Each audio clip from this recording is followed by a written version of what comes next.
Prăjitura floare de colț este o rețetă simplă, dar elegantă, perfectă pentru orice sărbătoare și ocazie. O facem împreună. Să începem!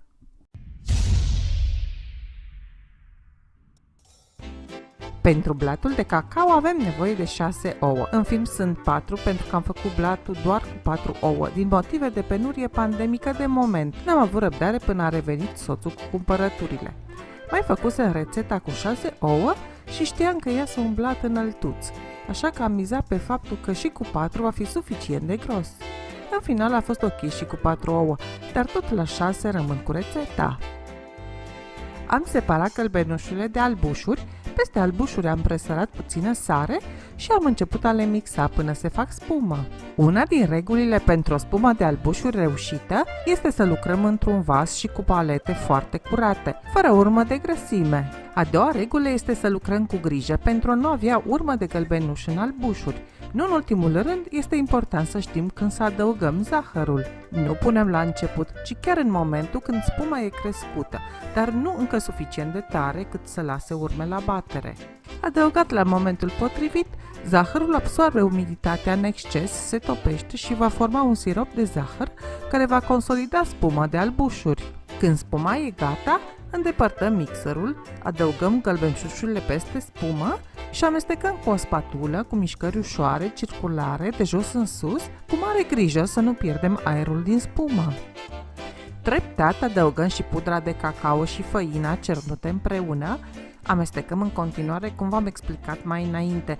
Dacă sunteți începători în ale bucătăriei sau vreți garantat plat crescut, puteți pune și praf de copt. Eu una nu pun, îmi bazez toată pufoșenia pe spuma de albușuri corect bătută. Este suficientă pentru a ne reuși un blat pufos. Când amestecând cu grijă și răbdare am omogenizat compoziția fără a mai avea cocoloașe de făină sau cacao, tapetăm o tavă cu hârtie de copt, turnăm compoziția și o întindem uniform, după care o băgăm la cuptorul deja încins la 180 de grade Celsius pentru 15 minute. Timp în care noi ne apucăm de bezeaua cu nucă de cocos. Noroc că între timp a venit și soțul de la cumpărături, așa că am 4 ouă, folosesc doar albușul, un pic de sare, 150 de grame de zahăr pe care le adaug când spuma de albușuri a crescut, dar încă nu e complet formată. La final, după ce am terminat cu mixerul, am incorporat și 120 de grame de nucă de cocos. Pentru a nu afecta spuma, amestec ușor cu mișcări circulare de jos în sus.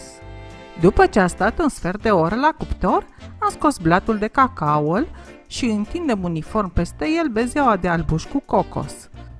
Am nivelat cât de bine am putut și am introdus din nou tava la cuptor pentru încă 15 minute de coacere.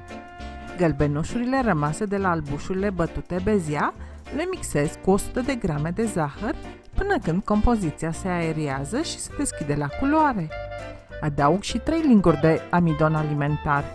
Dacă vreți să puneți făină, puteți să o faceți, dar va trebui să dublați cantitatea, deoarece amidonul din făină este mai puțin concentrat, deci necesită o cantitate mai mare pentru a îngroșa compoziția. Adăugăm și o esență de vanilie, cât mixăm gălbenușurile cu zahărul și amidonul, punem pe foc la încălzit 400 de ml de lapte, pe care le aducem până aproape de temperatura de fierbere, dar stingem focul înainte de a da în clocot. Vanilia o putem pune și în lapte, mai ales dacă avem vanilie păstăi cu semințe. În acest caz e bine să lăsăm vanilia mai mult să se infuzeze în laptele fierbinte. Cu un polonic, turnăm treptat în compoziția de gălbenușuri laptele fierbinte, amestecând continuu. Scopul este aducerea cremei de gălbenușuri la o temperatură apropiată de cea a laptelui. După ce am amestecat tot laptele cu compoziția de gălbenușuri, am clătit oala în care am încălzit laptele, mai ales dacă avem rezidu pe fundul oalei de la lapte, trebuie curățată căci acestea vor cauza arderea cremei.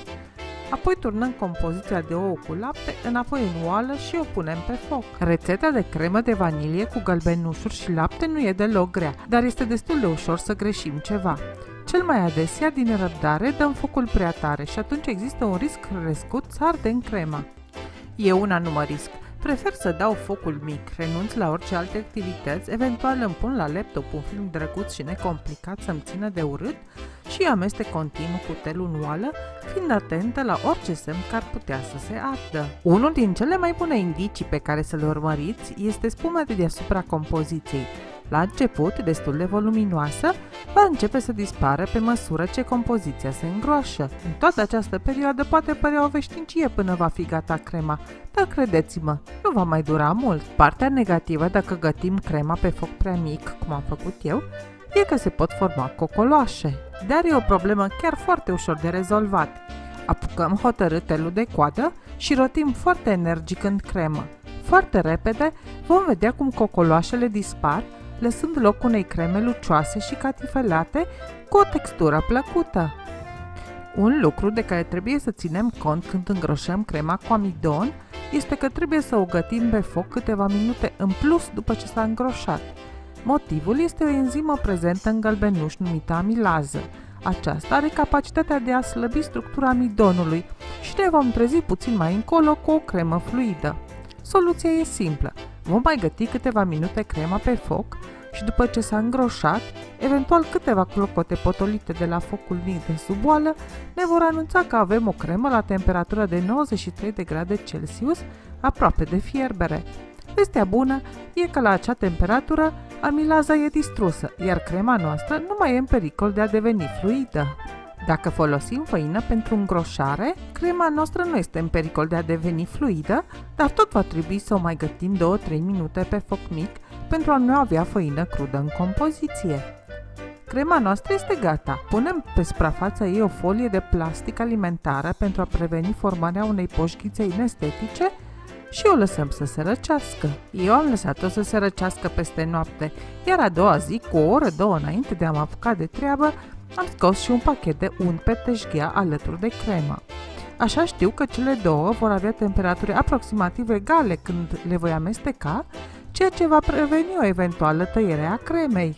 Adăugăm treptat untul în crema de gălbenușuri, mixând pentru omogenizare.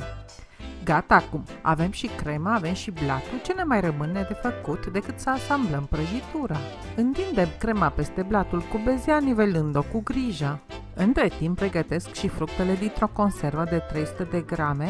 Acum am folosit una de ananas, dar mi-a plăcut tare mult când am avut un mix de fructe exotice. Am mers grozav cu restul prăjiturii.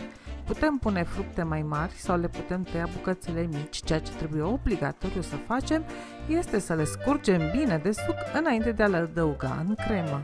Am distribuit bucățelele de fructe bine scurse pe toată suprafața prăjiturii, apăsându-le ușor să le afund puțin în cremă. Într-un bol curat am turnat 200 de ml smântână lichidă cu minim 30% grăsime. Această smântână trebuie să fie foarte rece, de la frigider. Am mixat-o câteva minute până s-a transformat într-o frișcă bățoasă și aerată, pe care am întins-o uniform peste prăjitură, nivelând-o apoi frumos. Țin să vă amintesc că smântâna bătută frișcă nu se mai mixează mult odată ce s-a transformat în spumă. Dacă insistăm cu mixarea, frișca se va tăia și se va transforma în unt. Am un video pe tema asta, dacă vă interesează, vă las linkul în descriere. Cred că ați observat că nu am pus zahăr în smântâna de frișcă. Nu consider că este nevoie, restul prăjiturii este suficient de dulce. În plus, peste stratul de frișcă, am presărat ciocolată albă răzuită fin. Ciocolata se poate înlocui cu fulgi de nucă de cocos, cred că este o variație potrivită și în ton cu restul prăjiturii. E bine să o punem la frigider hermetic acoperită, să nu ia alte mirosuri, iar peste câteva ore este gata de savurat. Pentru felii aspectoase și frumos tăiate, folosiți un cuțit cu lama ascuțită pe care să o treceți prin apă fierbinte înainte de fiecare tăiere. Hei, ce spuneți de prăjiturica noastră? Vă aștept impresiile în comentarii, like și share dacă vă place. Nu uitați să vă abonați și apăsați și clopoțelul ca să aflați primii noutățile. O zi rodnică și minunată vă doresc în continuare, aveți mare grijă de voi, bye bye!